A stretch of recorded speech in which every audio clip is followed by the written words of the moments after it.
নাই, রেজিস্টার খাতায় লেখা নাই।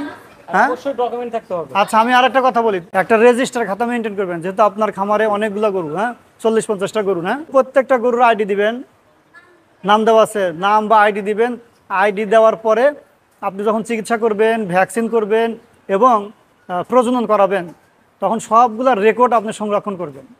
কবে বাচ্চা দেয়, কোনটা কতটুকু দুধ দেয়, এই তথ্যটা ভবিষ্যতে আপনার প্রয়োজন হবে। খামার রেকর্ডিং, ফার্ম রেকর্ডিং একটা ইম্পর্ট্যান্ট একটা নথি সংরক্ষণ। নথি সংরক্ষণ না হলে তো আপনি বুঝবেন না যে আমার এই খামারে আয় কেমন, ব্যয় কেমন, কোনটা কেমন দিচ্ছে, কার কাছ থেকে কেমন পাচ্ছি, কোনটা আমি বিক্রি করে দেব, কোনটা আবার নতুন করে কিনে আনবো, এই ধরনের ব্যবস্থা। আর ষাঁড় গরু গাভী এক জায়গায় রাখা যাবে না।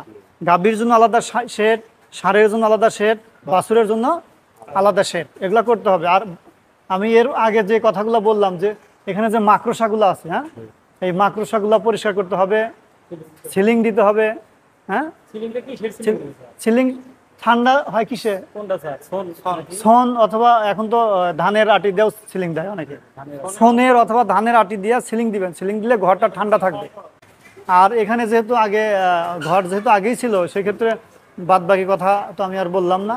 যদি সম্ভব হয়, এখানে যে কাঁটা আছে দুই পাশে, এই কাঁটাগুলো একটু বড় করে দিতে হবে, যেন আলো বাতাসটা ঢুকে আলো বাতাস বের হয় পর্যাপ্ত। জি জি। এই যে আপনার যে গ্রিলটা দিচ্ছেন, এই গ্রিলটার সম পরিমাণ ডাবল গ্রিল, ওই যে ওইটা সুন্দর কি জায়গা, ফাঁকা জায়গা, এটা ওই পর্যন্ত, হ্যাঁ ওই বাটাম না ওটা, ওই বাটাম পর্যন্ত যদি দেওয়া যায়, দেখবেন যে এই গরুর ঘরটা ঠান্ডা থাকবে এবং রোগ জীবাণুর আক্রমণ কম হবে। এবং না, সিলিংও দিতে হবে, সিলিং একটা পার্ট। তবে এই পাশে যদি আপনারা দুই পাশে খোলা রাখেন, সেক্ষেত্রে অনেক ভালো হবে। ঠিক আছে, গরুগুলো আচ্ছা। এখনো হাঁপাইতেছে।